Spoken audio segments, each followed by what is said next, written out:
નમસ્કાર સ્પર્ધાર્થી મિત્રો, સ્વાગત છે આપનું આજના લેક્ચરમાં। તો શબ્દ સમૂહ માટે એક શબ્દની આપણી સિરીઝ ચાલુ છે। આગળ આપણે લેક્ચરો જોઈ ગયા અને તેને જ કન્ટિન્યુ કરી રહ્યા છીએ। એક વાત દરેક વખતે જણાવતે કે આપને જો કોઈ પણ પુસ્તક ખરીદવું હોય તો સબ્જેક્ટને લઈને આપણે નીચે પુસ્તકો ડિસ્ક્રિપ્શનમાં આપેલ છે, ત્યાંથી આપ ખરીદી શકો છો અને થોડી ઘણી કંઈક મદદ થતી હોય તે કરી શકો છો, જો આપની ઈચ્છા હોય તો, કારણ કે આપણે એમાં કામના પુસ્તકો જ લીધા છે। તો શરૂ કરીએ આજનો આ લેક્ચર। કોઈ પણ પ્રકારના કોષમાં આવતો મુદ્દો કે એન્ટ્રી, તો તેને શું કહેવાય? અધિકરણ। જેમનો કોઈ શત્રુ નથી એવા, તો તેને કહેવાય અજાત શત્રુ। ખડખડાટ હસવું તે, અથવા તો જોર જોરથી હસવું, તો તેને શું કહેવાય? અટ્ટહાસ્ય। આલા દરજ્જાનો અથવા તો શ્રેષ્ઠ કક્ષાનો, તો તેને શું કહેવાય? ઉત્તમ।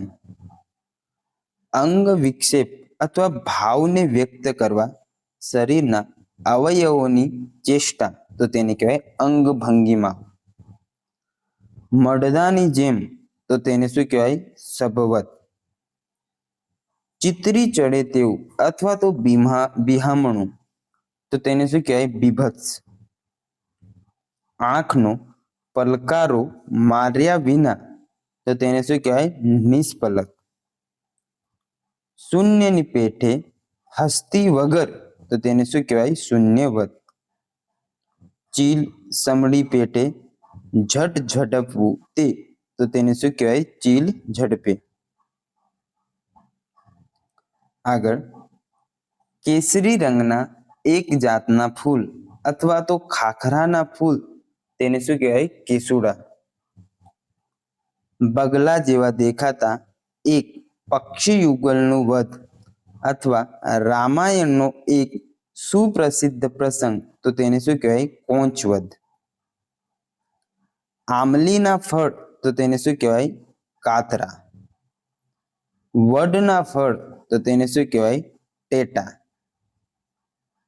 ઘરને લાગતો સાર સામાન અથવા તો રાચ રચેલું, તો તેને શું કહેવાય? ઘરવખરી।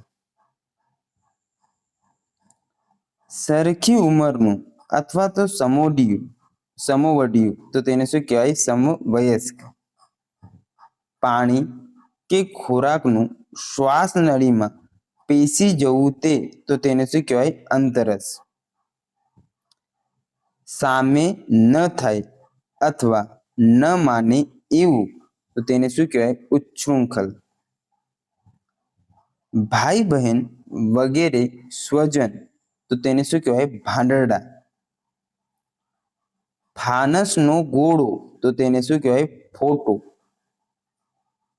પ્રવાહી ભરવાનું એક માપ, તો તેને શું કહેવાય? પડી।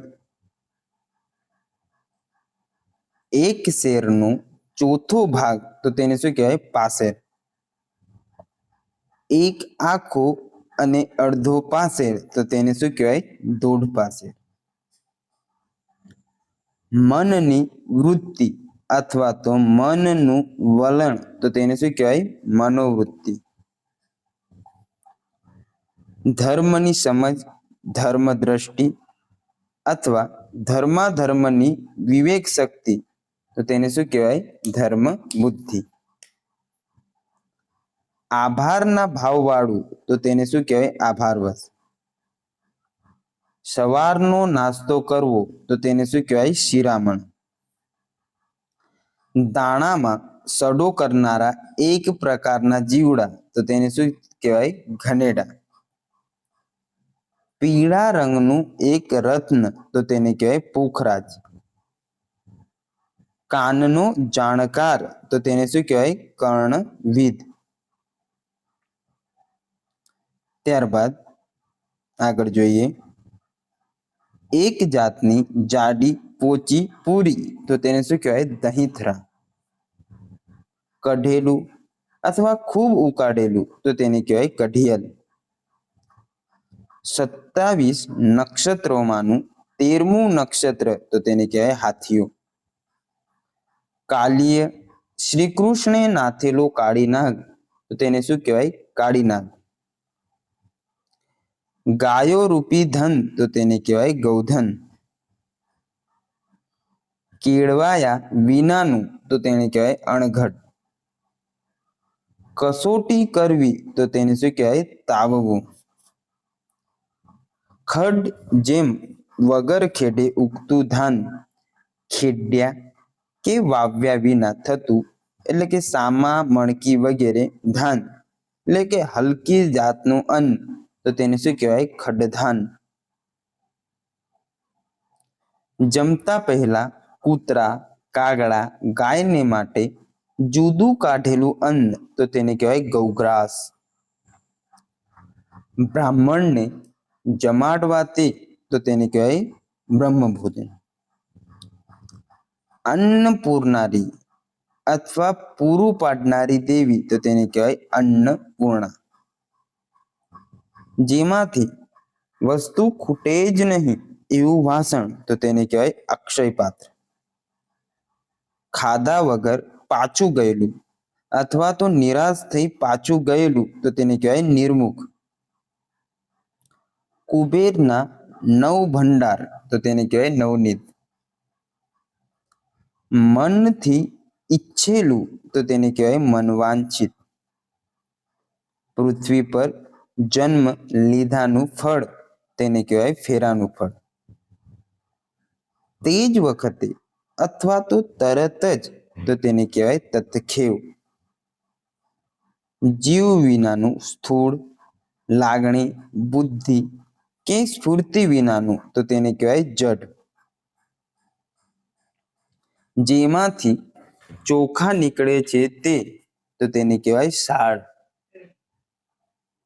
ઈશ્વર અને પરલોકના અસ્તિત્વમાં માનનારું તો તેને કહેવાય શ્રદ્ધાળુ અથવા આસ્તિક. ડગે નહીં એવું તેને કહેવાય અડગ. આંગળી ઉપરનો સાંધા આગળનો કાપો, 2 થી વધારે આંટાવાળી વાળાની વીંટી તો તેને કહેવાય વેઢ. ધૂળનો કણ તો તેને કહેવાય રજ. માનસિક શક્તિની ઝળક અથવા તો છટા તેને કહેવાય પ્રતિભા. ભેળ વગરનું ચોખ્ખું તો તેને શું કહેવાય? નિર્ભેળ. સઘળી વાતની હા કહેવી તે તો તેને કહેવાય હાજી હા. અક્ષર કે માત્રાના મેળના નિયમથી બનેલી કવિતા તો તેને કહેવાય છંદ. પિતા પ્રત્યેનો ભક્તિભાવ તો તેને કહેવાય પિતૃભક્તિ. ઘર આગળની બાંધેલી બારણાવાળી છુટ્ટી જગા તો તેને કહેવાય ખડકી અથવા તો ડેલી. મહોલ્લા આગળની છૂટી જગા અથવા 4 રસ્તા મળતા હોય એવું નાકું તો એને કહેવાય ચકલો કે ચોક. ત્યારબાદ આગળ જોઈએ. આનંદ કરાવે તેવું તો તેને કહેવાય આહલાદક. બોલવવા માટેની બૂમ તેને કહેવાય હાંક. અણગમાને કારણે મનમાં ગણગણવું તો તેને કહેવાય બબડવું. વિના મહેનતે અથવા સહેજે તો તેને કહેવાય અનાયાસે. રસોઈ કરતી કે જમતી વખતે પહેરવાનું રેશમી વસ્ત્ર તો તેને કહેવાય અબોટિયું. ગાય બળદના ગળામાંથી નીકળતો એક જાતનો ભાંભરવાનો અવાજ તો તેને કહેવાય હિહોટો. ગોંદરું ગામના ઢોર ઊભા રહેવાની ભાગોળ અથવા તો પાસેની જગ્યા તો તેને શું કહેવાય? ગોંદર. ગાયનું બચ્ચું તો તેને કહેવાય વાછરું. સાંકેતિક ચિત્રોની બનેલી લિપિ તો તેને કહેવાય ચિત્રલિપિ. જમીનમાં બોર્ડ કરીને રહેતું એક અણીદાર પીંછાવાળું પ્રાણી તો તેને કહેવાય શાહુડી. પ્રશંસા, વાહવા, પ્રશંસાની કવિતા કે લેખ તો તેને કહેવાય પ્રશસ્તિ. આશ્ચર્ય, અચંબો પમાડે તેવું તો તેને કહેવાય વિસ્મયકારક. આધારભૂત એવું કોઈ પણ લખાણ તો તેને કહેવાય દસ્તાવેજ. બાકી રહેલો ભાગ અથવા તો બચેલો ભાગ તો તેને કહેવાય અવશેષ. દૂર સુધી જાય તેવો તો તેને કહેવાય દૂરગામી. હાથનું લખેલું તો તેને કહેવાય હસ્તલિખિત અથવા હાથપ્રત. લોપાયેલું કે નાશ પામેલું તો તેને કહેવાય લુપ્ત. સદા લીલું રહેતું તો તેને કહેવાય સદા બહાર. આપણે પેલા ગીતો આવતા હતા ને, સદા બહાર ગીતો, એટલે કે સદા લીલા રહે એવા ગીતો, એમ ક્યારેય મુરઝાય નહીં, હંમેશા તાજા એવા લાગે તે ગીતો. સામે મુખવાળું અથવા સામે હોય તેવું તો તેને કહેવાય સન્મુખ. જરા જેટલું અતિ સૂક્ષ્મ પદાર્થના બધા જ ગુણધર્મો ધરાવનાર નાનામાં નાનો એકમ તેને કહેવાય અણુ. ચર અને અચર, ચેતન અને જડ, આખી સૃષ્ટિ તો તેને કહેવાય ચરાચર. આંખને છાવરી લેતું પડ અથવા છારી તેને કહેવાય પડળ. રાતે જ દેખી શકતું એક પક્ષી તો તેને કહેવાય ઘુવડ. શરીરનું ચેતન તત્વ તો તેને કહેવાય જીવ અથવા પ્રાણ. ઉત્તમ એવા હરિ કે પ્રભુ તો તેને કહેવાય હરિવર. તપેલું કે તપાવેલું તો તેને કહેવાય તપ્ત. કોઈ પણ કામ માટે નમ્રતાથી હકીકત કહી કરેલી વિનંતી તો તેને કહેવાય અરજી અથવા તો અરજ. ભવિષ્ય જાણનાર તેને કહેવાય ભવિષ્ય વેદતા. પાઠ્યપુસ્તકનો એકાદ દિવસમાં પઢી શકાય તેવો વિભાગ, ધાર્મિક ગ્રંથ કે સ્ત્રોત વગેરેનું રોજનું વાંચન તેને કહેવાય પાઠ. હથેલીમાં રહેતી લીટીઓ જેના પરથી ભવિષ્ય જાણે છે તે તો તેને કહેવાય હસ્તરેખા. ઇન્દ્રના ધનનો ભંડારી એક દેવ તો તેને કહેવાય કુબેર સ્વામી.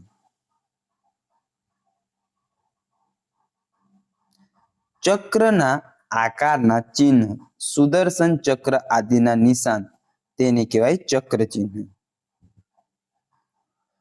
જવના આકારના ચિહ્ન તેને કહેવાય જવ ચિહ્ન. મકાનનો ખડકી જેવો મોટો દરવાજો તો તેને કહેવાય ડેલું કે ડેલે. તબેલો, ઘોડો, બળદ વગેરે કે ગાડી રાખવાનો ડેલો કે મકાન તો તેને કહેવાય તબેલ કે તબેલો. ભવિષ્યનું કે ભવિષ્યમાં થનારું, ભવિષ્ય કે નસીબ તો તેને કહેવાય ભાવિ અથવા ભાવિ. પ્રારબ્ધની અધિષ્ઠાત્રી દેવી તો તેને કહેવાય વિધાત્રી.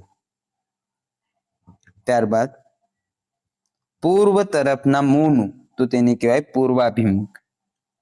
પાછળ ચાલનારો ચાકર તો તેને કહેવાય અનુચર અથવા તો દાસ. કુળની ઈર્ષા કરનાર તો તેને કહેવાય કુલદ્વેષી. ઘાતકી કર્મો કરનાર તો તેને કહેવાય અઘોર કર્મી. પીડિતનું રક્ષણ તો તેને કહેવાય આર્ત ત્રાણ. પોતે લઘુ, નાનું કે ઉતરતું છે એવી મનમાં ગાંઠ વળે છે તે ભાવ તો તેને કહેવાય લઘુતા ભાવ. અંધકારથી વીંટળાયેલું તો તેને કહેવાય તમસાવૃત. વેદાભ્યાસી બ્રાહ્મણો તો તેને કહેવાય ક્ષોત્રિયો. કોઈકે મૂકેલો વિશ્વાસ તોડવો તે અથવા વિશ્વાસ આપીને અવળું કરવું તે તેને કહેવાય વિશ્વાસઘાત. ક્ષત્રિયોનો ધર્મ તો તેને કહેવાય ક્ષાત્ર ધર્મ. ધનુષની દોરી તો તેને કહેવાય પણજ કે ચાપ. ત્યારબાદ યુદ્ધ કરવાની ઈચ્છા તો તેને કહેવાય યુયુત્સા. અંદર વહેનાર તો તેને કહેવાય અંતઃસ્ત્રાવ. દેવને ધરાવેલી ખાવાની વસ્તુ તેને કહેવાય પ્રસાદ કે નૈવેદ્ય.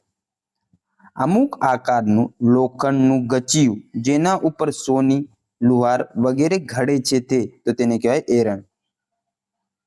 મોટો ભારે હથોડો તો તેને કહેવાય ધણ. છેક જૂનું ઘસાય કે ખવાઈ ગયેલું તેને કહેવાય જીર્ણ. લય પામેલું અથવા તો લીન થયેલું તો તેને કહેવાય વિલીન.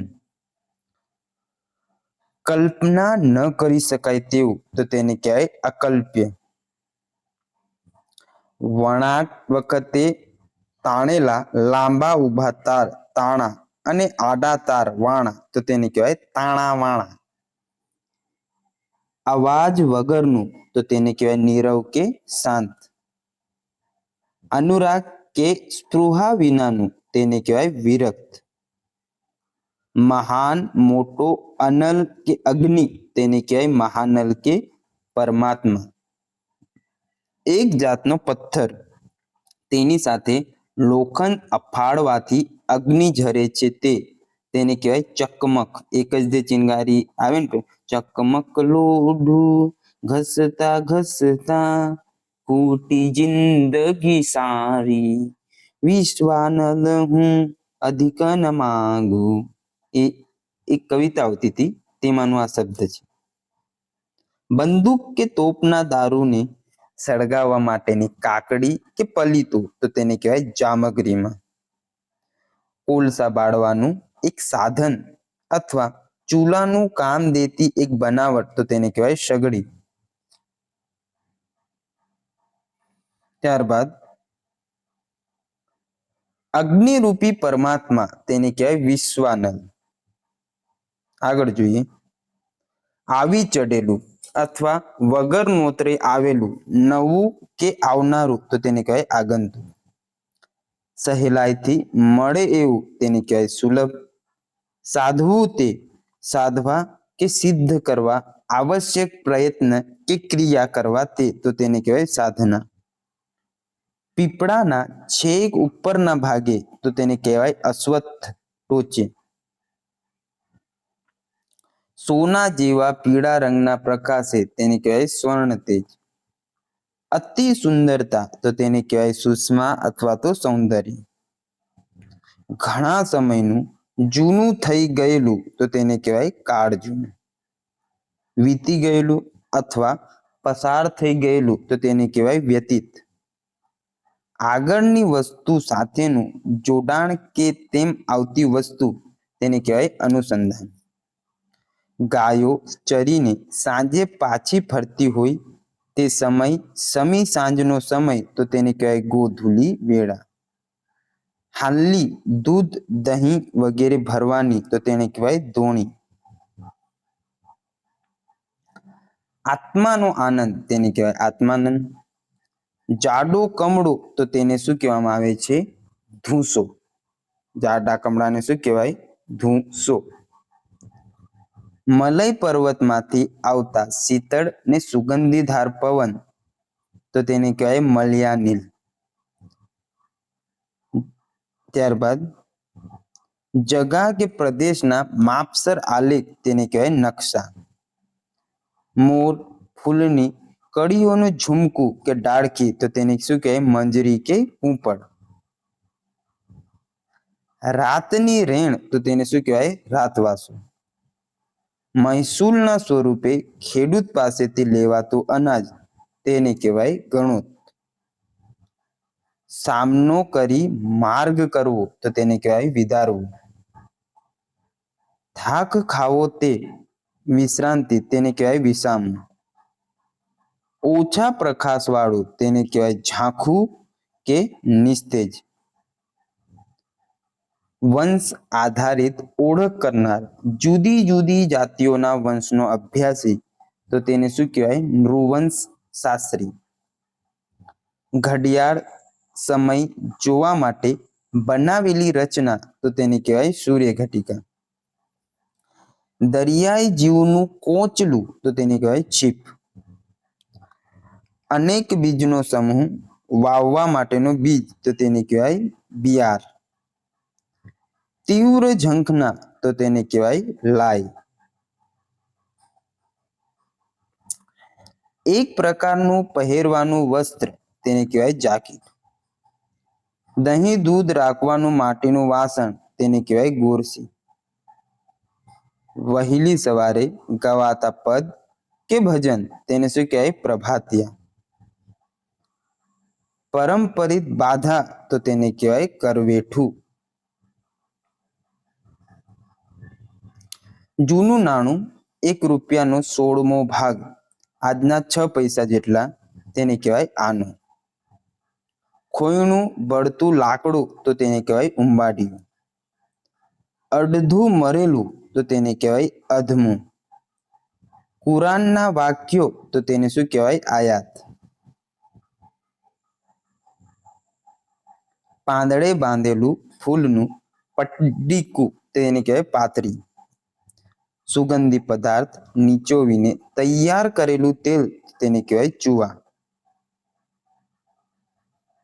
નાનું ફાટી ગયેલું કપડું ચિંદરડી કે ફાટેલા ભગવા કપડા તેને કહેવાય ચીથરું. અર્જુનનો પુત્ર અને પરીક્ષિતનો પુત્ર તો તેને કહેવાય જન્મેજય. કેડ ઉપરના વસ્ત્રને કસીને બાંધવું તેને કહેવાય પલવટ. કપાળે કેસર લગાવવું તેને કહેવાય અર્ચા. દૂરથી ફેંકવાનું હથિયાર એટલે આકાશમાં ફેંકી તો એવી રીતે યાદ રાખવાનું અપરથી આકાશ અપરથી અસ્ત્ર. બીજું તો રહી જાય હાથમાં પકડીને રાખી મારી શકાય તેવું હથિયાર તો શસ્ત્ર. રાત્રે ફરનાર તેને કહેવાય નિશાચર. સાકર ખાનાર જીવ અથવા જીવડું તેને કહેવાય શક્કરખોર.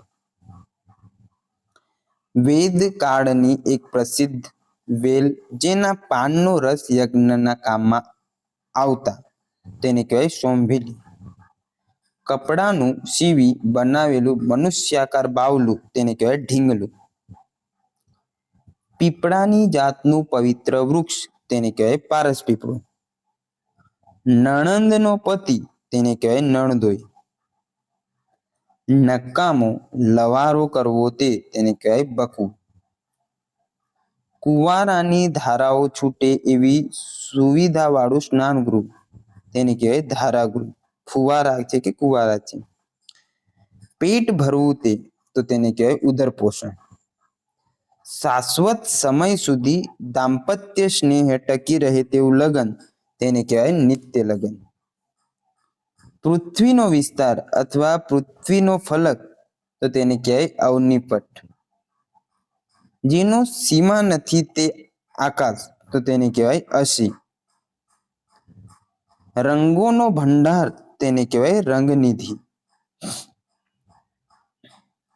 કોઈ પણ ભાંગેલું અર્ધગોળ જેવું કઠણ કોટલું તેને કહેવાય કાચલા. સમુદ્રમાં રહેલો અગ્નિ તેને કહેવાય વડવાનળ અથવા વડવાગ્નિ. મંદિરમાં વગાડાતું પિત્તળનું ગોળાકાર સપાટ સાધન તેને કહેવાય ઝાલરી. શાસ્ત્રીય સંગીતનું વરસાદ સાથે સંકળાયેલો એક રાગ તો તેને કહેવાય મલ્હાર. 27 નક્ષત્રોમાંનું 5મું નક્ષત્ર તેને કહેવાય મૃગશીર્ષ. સમાધાન ન થઈ શકે તેવું તેને કહેવાય અસમાધિ. અપવાદ વગર તેને કહેવાય નિરપવાદ. બંને બાજુને જોડનારી તેને શું કહેવાય ઉભયાન્વયી. વડવા આશ્ચર્ય દ્રષ્ટા ઋષિ તો તેને શું કહેવાય કવિ પૂર્વજ. ત્યારબાદ વેદાંત મતને માનનાર તેને કહેવાય વેદાંતી. કરવા યોગ્ય કર્મોનો ભાવ તો તેને કહેવાય કૃતકૃત્યતા. હળદર વગેરે મસાલા તેને કહેવાય હવેજ. અંદર ઉતરવાના પગથિયા વાળો કૂવો તેને કહેવાય વાવ. ભક્તિ કરવા યોગ્ય તો તેને કહેવાય ઉપાસ્ય. વિચાર વિવેકપૂર્વક અવલોચન તો તેને કહેવાય સમાલોચન. પોતાની આસ્થાનો દેવ તો તેને કહેવાય ઈષ્ટદેવ. દેવોનો રાજા ઇન્દ્ર તેને કહેવાય સુરધીશ. ન્યાયપૂર્વક વર્તવું તે તો તેને શું કહેવાય? ન્યાય વૃત્તિ. પોતાનામાં જ ખોવાયેલું તો તેને કહેવાય ગુમસાન. સમાજની સત્તાનો વાદ તો તેને કહેવાય સમાજવાદ. નક્કી કરેલા માપમાં જ ચીજ વસ્તુ આપવાનો સરકારી કાયદો તેને કહેવાય માપબંધી. મદારી કે જાદુગરનો મદદનીશ તેને કહેવાય જંબુરિયો. મૂળનો ભાગ તેને કહેવાય ખાંગા. વાઢ્યા વિનાનો જુવાર તેને કહેવાય બાંટા. બે ડુંગરા વચ્ચેનો સાંકડો માર્ગ તેને કહેવાય ઘાટી. ઉપકાર કે ગરજને કારણે પરાધીનતા તો તેને કહેવાય ઓશિયાળાપણ. વાદળથી ઢંકાયેલું તેને કહેવાય અભ્રાવૃત. આવૃત એટલે ઢંકાયેલું, આભ એટલે આકાશ. ધુમ્મસથી ઢંકાયેલું તેને કહેવાય ધુમ્મસાવૃત. ઝાકળથી શોભાયમાન તેને કહેવાય તુષારમંડિત. ત્યારબાદ આગળ જોઈએ. ક્ષિતિજ પર્યત વિસ્તરેલ તો તેને કહેવાય દિગંતર પ્રસારી. પરંપરિત બાધા તેને કહેવાય કરવેઠું. દોરડા પર નાચનાર તો તેને કહેવાય નટ કે નટવું. માનપૂર્વક સ્વીકાર તો તેને કહેવાય સમાદર. શબ્દની મૂળ ઉત્પત્તિ તો તેને કહેવાય વ્યુત્પત્તિ. પાપ વગરનું તેને કહેવાય નિષ્પાપ કે નિર્દોષ. વતનથી છૂટા પડવું તો તેને કહેવાય હિજરત. છાણાની આંચથી શેકેલો કણકનો ગોળો કે જાડી ભાખરી તેને કહેવાય બાટી. રાજસ્થાન મધ્યપ્રદેશમાં ખૂબ પ્રખ્યાત છે. જગતરૂપી અંધકાર તો તેને કહેવાય જગતમ. રક્ષણ કરનાર અથવા બચાવનાર તેને કહેવાય ત્રાતા. ને વાદળોનું સમૂહ તો તેને કહેવાય ઘનદમ. મિત્રો, આપણો લેક્ચર અહીંયા પૂર્ણ થાય છે. મળે નવા લેક્ચરમાં, ત્યાં સુધી જોડાયેલા રહો.